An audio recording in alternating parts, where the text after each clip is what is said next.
nosotros en el plató de Córdoba TV Maribel Martínez Viamonte, coordinadora del Comité Andalucía de UNICEF. Maribel, muy buenas tardes, bienvenida. Muy buenas tardes, Ángela. Y muchísimas Encantada de gracias. estar aquí. Pues muchísimas gracias una vez más, porque somos conscientes de lo apretada que es esa agenda y de la cantidad de veces, ¿no?, que te tienes que desplazar de provincia. Para mí es un placer, de verdad, venir aquí a pasar un rato conversando contigo. Pues muchísimas gracias, Maribel, y es que bueno, pues siempre es una suerte, un regalo el poder contar con Maribel y con UNICEF, que sigue trabajando por un mundo en el que todos los niños, nazcan donde nazcan, tengan una vida saludable, vayan al colegio y estén protegidos de cualquier tipo de violencia y explotación. En fin, en defensa de los derechos de la infancia, porque UNICEF, como bien sabemos, bueno, pues trabaja en más de 190 países desde hace ya pues unos 70 años, casi nada, se dice deprisa, y además nos encontramos a muy poquitos días de ese Día Mundial de Tolerancia Cero con la mutilación femenina. Por desgracia, nos sigue tocando hablar de esta realidad en la que bueno, pues se trabaja, con la que se lidia, pero como decimos, una realidad muy cruda que sigue afectando a tantísimas niñas, ¿no? Pues sí, calcularemos ahora que hay como 200 millones de niñas y mujeres que han sufrido la mutilación genital femenina en sus diferentes maneras. Es algo terrible, sigue aumentando, las cifras dicen que alrededor de 70 millones más de niñas lo han sufrido en el pasado año. Eso es a pesar de que estamos consiguiendo grandes logros. Hemos conseguido en UNICEF que 15.000 comunidades en el mundo dejen de practicar esta terrible mutilación o esta terrible práctica, pero aún así, claro, el aumento de la población hace que esas cifras sigan creciendo. Entonces tenemos que, evidentemente, aumentar nuestros esfuerzos y seguir trabajando, pues como hacemos con los gobiernos, para que las leyes, evidentemente, estén en contra de esta práctica, con los líderes comunitarios y líderes religiosos, que son muy importantes para que comprendan en las comunidades y en las poblaciones que esta práctica lo único que hace es perjudicar la salud y el crecimiento y desarrollo de las niñas. Y por supuesto con las mujeres que se dedican a la práctica, ofreciéndoles otro tipo de trabajos, otro tipo de ingresos, con formación. Es decir, no dejamos de trabajar para intentar que haya una tolerancia cero contra esta práctica y que lleguemos a que no haya ninguna niña que sufra esta lacra. Pues cambiar la vida de millones de niños y de niñas como estas, rescatarlos del horror y construir un mundo más justo, más digno y en paz.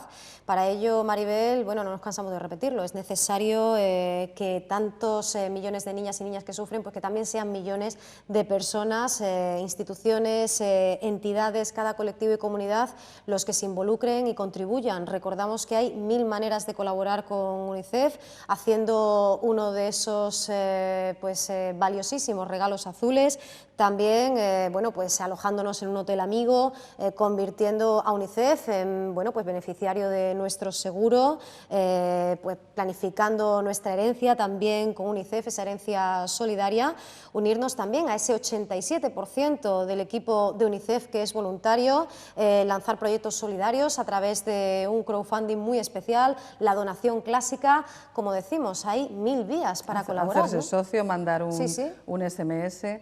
La verdad es que sí que hay muchísimas maneras de colaborar. Yo también quiero decir que Andalucía es una comunidad muy solidaria, que nosotros seguimos creciendo en socios en todas las provincias andaluzas, a pesar de ser una comunidad que la crisis ha afectado mucho, que es una de las comunidades con más paro de toda España.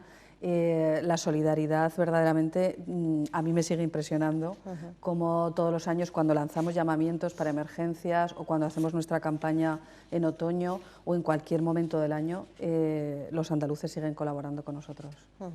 Y eso que bueno, los datos son más que aterradores, esos por ejemplo que nos ofrecía hace muy poquito la agencia Europol y que traía a nuestro conocimiento la CEAR, nos hablaba de esas desapariciones de menores. Bueno, hablamos de las principales causas de conflictos armados enquistados en el tiempo. Bueno, Siria sería un magnífico ejemplo de ello, también de catástrofes naturales. Concretamente ahora esa búsqueda de refugio en el viejo continente está, bueno, pues generando situaciones más que dramáticas, niños y niñas en paradero desconocido, ante lo cual, bueno, pues la comunidad internacional, o por lo menos el ciudadano, está pidiendo que esa comunidad no solo, bueno, mantenga ese discurso oficial, hay que hacer algo, sino que verdaderamente se pongan las soluciones y se haga de una forma inmediata, ¿no? Sí, el otro día nuestro director ejecutivo Javier Martos comentaba que había una deshumanización increíble, el que sí, que a veces veíamos una foto de un niño que estaba en una orilla y nos llevábamos las manos a la cabeza, pero es que eso está pasando todos los días y multiplicado por muchos números. Desconocemos, la verdad es que de una manera independiente nosotros no podríamos decir ese número que acaba de decir Interpol, pero sí que es verdad que desconocemos la cantidad de niños que desaparecen porque no hay los suficientes recursos humanos y económicos para poder identificar a esos niños que llegan a Europa, identificarlos, darles la protección y darles cubrir las mínimas necesidades que tienen. Hay muchos niños entre 15 y 17 años que ni siquiera se registran como menores, sino que dicen que son adultos para no tener que pararse en centros de identificación y poder seguir el camino hasta Alemania o Suecia. Pero hay datos, por ejemplo, que se saben en Suecia y en Alemania, como decía. Suecia tuvo el año pasado más de 30.000 menores no acompañados, niños migrantes y refugiados. Alemania está por los 60.000 también el año pasado. Y estos son los que se pueden registrar. Claro. O sea, que desconocemos la cantidad de niños que han podido pasar sin tener esa necesaria identificación. Nosotros lanzamos hace una semana el Informe Internacional sobre Ayuda Humanitaria, que bueno, lo que nos muestra son unas cifras terribles. Podemos decir que hay alrededor de 250 millones de niños en este momento que viven en zonas de conflicto. Es decir, 1 de cada 9 niños en el mundo está viviendo una situación de conflicto armado. O sea, esto es terrible porque afecta a todo, a su desarrollo, a su educación, a su salud.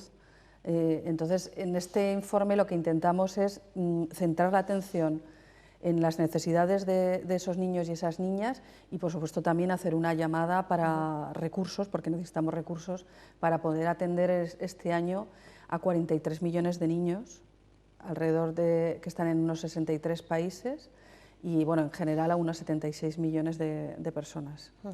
Se reclama a través de este informe, se hace ese llamamiento, esos 2.800 millones de dólares con los que atender a estos menores, como decíamos, unos 43 millones de niños y niñas en unos 63 países. Y por otro lado, bueno, UNICEF sigue insistiendo en esa necesidad de un pacto por la infancia, ¿no? Sin perder de vista la necesidad más inmediata, lo que también está sucediendo en los países desarrollados, pero por supuesto sin olvidar, porque no podría ser de otra manera, bueno, pues la devastación tan grande, ese escenario totalmente desolador. De ahí que, bueno, en la página web de UNICEF y entre sus últimas noticias encontremos la historia de Rafik, ¿no? Y bueno, pues ese ejemplo que ese niño de Yemen nos da, con esa energía, con esa fuerza para aunar y, bueno, pues reunir en torno a sí a todo ese grupo de niños, de, bueno, pues unas 40 familias que se ven obligadas a refugiarse en un colegio debido a otra situación, la situación del Yemen, que, bueno, pues desaparece de los medios de comunicación, Maribel, pero no termina, ¿no? No, el problema es que hay muchas emergencias que no son mediáticas. Claro. Siria sale en los medios de comunicación, pero no se va al problema que tienen todas estas personas que vamos a cumplir ya el 6º año del conflicto. O sea, estamos hablando de niños que nunca han ido al colegio, generaciones que durante 5 años han perdido la escolarización. Dentro del informe de ayuda humanitaria, nosotros este año por primera vez vamos a dedicar el 25% de esos recursos a la educación. Sí. Intentando cubrir la educación de alrededor de 8,2 millones de niños y niñas en el mundo. Y de esos 8, 5 son niños sirios que están o bien en el país de Siria o en los países de la región. Porque, como te decía, son generaciones que las podemos perder. Y si perdemos esas generaciones y esos niños no reciben esa educación, cuando crezcan no podrán generar riqueza a sus países. Si conseguimos que alguna vez salgan de esos conflictos y de esas guerras. Entonces, consideramos que debemos hacer este año un esfuerzo muy importante en lograr que se llegue a la educación de todos estos niños que están en situaciones tan tremendas de conflicto. Maribel, se duplica el llamamiento en relación al realizado hace 3 años, en las mismas fechas, y es que la amenaza es cada vez mayor. No hablamos ya de los conflictos bélicos y tampoco lo hacemos de manera aislada de las catástrofes medioambientales, porque bueno, pues, los efectos del cambio climático también están ahí y bueno, entre estos dos factores se están generando situaciones que hacen que estos niños que viven en esas zonas afectadas por un problema o por otro, pues sean mucho más propensos a morir por causas en su mayoría prevenibles que los niños que viven en otros países, ¿no? Esta es una de las partes que más duelen, como pues, por una enfermedad, un diagnóstico que aquí pasaría completamente desapercibido y a lo más que llegaría sería pues, a dejar al niño en casa, pues allí puede significar una pena capital. Algo tan sencillo como una diarrea, por ejemplo. Claro. O sea, que puede acabar con la vida de más de 1000 niños al día, más de 1000 niños menores de 5 años al día. Sí. Es verdad lo que decías tú, que un niño que está en una situación de conflicto o que está en una situación, su país, de un desastre natural, tiene muchísimas más posibilidades de morir. No solo por las cuestiones directas del conflicto, que puede ser pues, bombas o ataques, sino porque las infraestructuras de sanidad no funcionan, con lo cual puede ser que no nazca en un hospital, porque no se les atiende en situaciones tan normales, como podía ser una neumonía o lo que decíamos antes, una diarrea.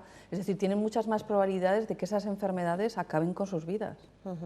Efectivamente, por eso ese llamamiento se hace, pues, por supuesto, pensando en Siria, en la situación de estos refugiados inmigrantes sirios, en Egipto también, en Irak, Jordania, Líbano, Turquía, estos niños de Yemen como Rafik, que después de ese bombardeo aéreo pues, se perdía una de sus piernas, también a uno de sus amigos y que sin embargo sigue jugando al fútbol con muletas y devolviendo la sonrisa, ¿no? Esta es otra de las cuestiones que no nos cansamos de mencionar, la capacidad que tiene el ser humano y esa lección de vida que nos da en panoramas y ante escenarios que son completamente perversos, ¿no? No, el otro día también me acuerdo en la presentación que se hizo a nivel nacional del informe, había una compañera que participó desde Sudán y ella denunciaba la situación de cómo se utiliza a los niños también como arma de guerra, igual que a las mujeres.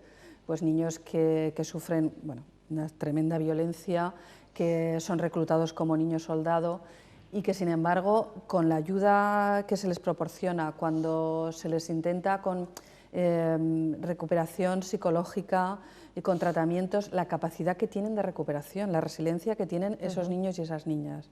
Quiere decir que si se interviene se puede mejorar la vida de todos esos niños, pero que verdaderamente están sufriendo unas situaciones desgarradoras.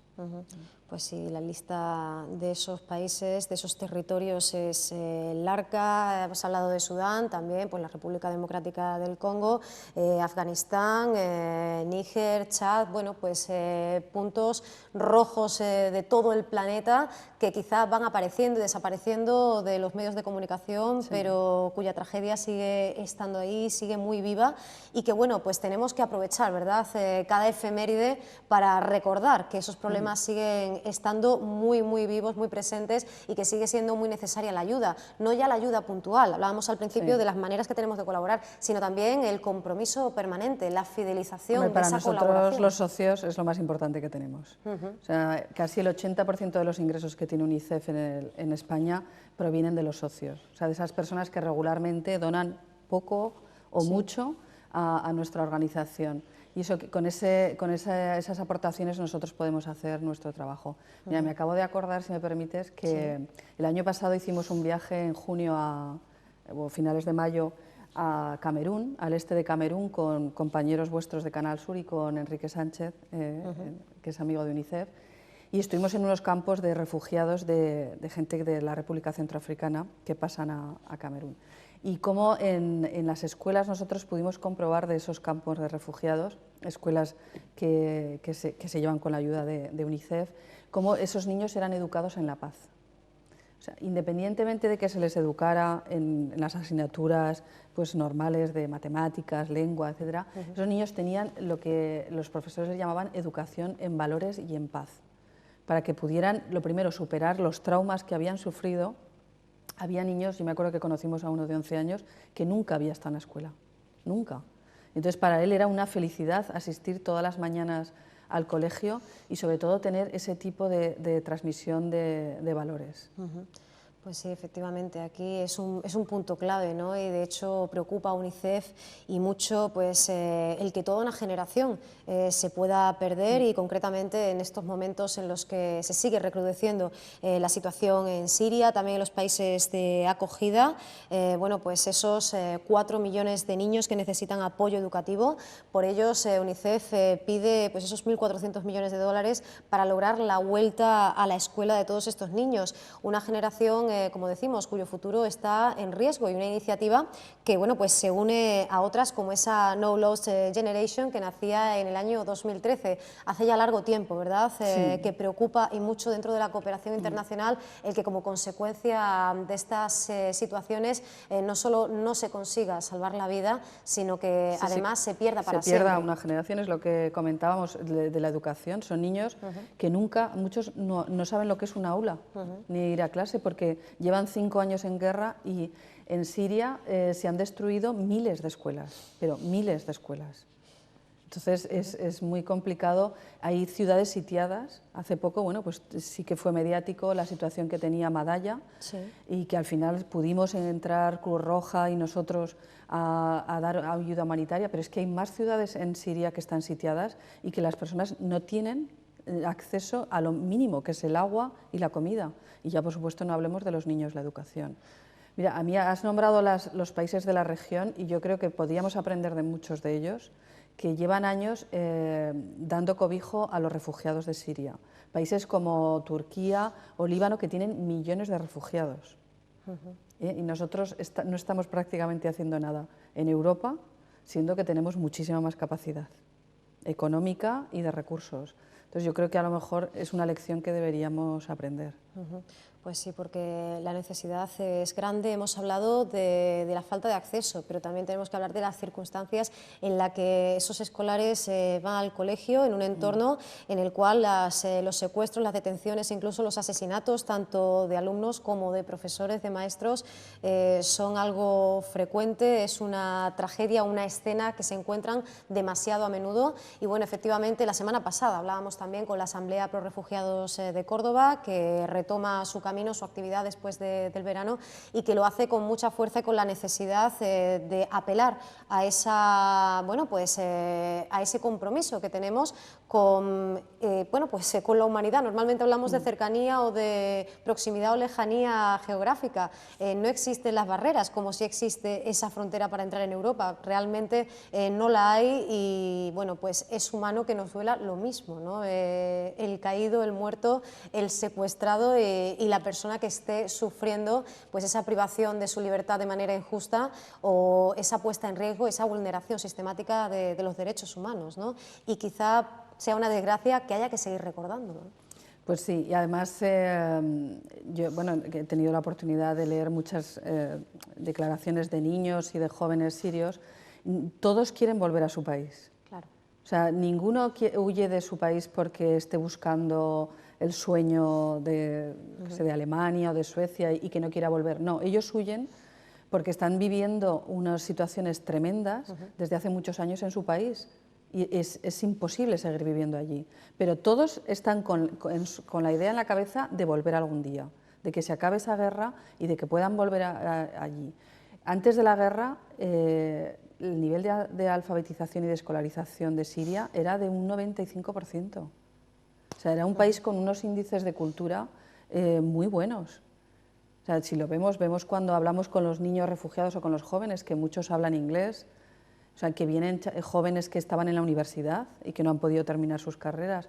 O sea, estamos hablando de que hay veces que es una migración socioeconómica, pero hay otras veces, como en este caso, que son migraciones políticas y porque no les queda más remedio. Entonces, tenemos que tener en cuenta también esos factores. Claro. Pues fundamental el trabajo que se realiza desde UNICEF, en su actualidad también esa nueva presidencia, ¿verdad?, de José de la Rosa, que sucede en el cargo a Ricardo García Pérez tras 12 años de trabajo al frente del Comité de Andalucía de UNICEF. Así que, bueno, desde aquí le mandamos un saludo tanto a Ricardo como a José y les pedimos a los dos que nos visiten en algún momento para poder hacer balance de más de una década de dedicación a UNICEF y también de cuáles son esos nuevos desafíos. Por desgracia, se acumula el trabajo, es intensísima la labor que desarrolláis y, de hecho, bueno, ahí tenemos, ¿no?, ese llamamiento también muy reciente en torno al virus Zika por parte de UNICEF, ¿no?, antes de que, bueno, esa propagación que se espera que sea elevadísima y, bueno, de consecuencias más que preocupantes. Sí, ¿no? Nosotros ahora estamos trabajando en 20 países de América del Centro y América del Sur, sobre todo trabajando con los gobiernos para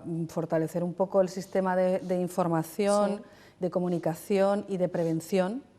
Todavía es verdad que las cuestiones científicas están avanzando y están intentando, porque todavía no podemos decir, sí que hay muchos indicios, que tengan que ver los tantos casos de microcefalia que han surgido, por lo menos en Brasil, con el virus, pero parece ser que sí que tiene que ver. Entonces, bueno, nosotros estamos trabajando con la Organización Mundial de la Salud y con el Programa de Población de Naciones Unidas también para, sobre todo, hacer labores de formación y de prevención. Bueno, pues seguiremos además hablando de este tema porque, bueno, por desgracia estará en la actualidad, pero bueno, también desde un punto de vista positivo hablamos de, bueno, pues de esas estrategias, ¿no?, para hacerle frente sin hacer una llamada pues a la alarma, pero sí a la necesidad de conocer, de informarnos, de formarnos y de saber lo importante, lo clave que es en este momento hablar efectivamente de prevención. Maribel, te agradecemos mucho que nos hayas acompañado porque nos quedamos ya sin tiempo. Nos encontramos nuevamente en este 2016 en el que, bueno, pues Córdoba vuelve a presentar candidaturas por parte de diferentes municipios para que sean todavía más esas ciudades amigas de la infancia. Córdoba ya cuenta con 8 ciudades que están distinguidas con este reconocimiento. Deseamos de corazón que sean muchísimas más las que lleguen de las diferentes provincias andaluzas. Y Maribel, te agradecemos mucho de verdad, un placer, que hayas estado con nosotros y te esperamos en tu próxima visita. Las gracias os las doy yo a vosotros por contar siempre con UNICEF para transmitir nuestro mensaje y sobre todo por pensar en los niños y en las niñas. Pues muchísimas gracias a ti, Maribel. Gracias.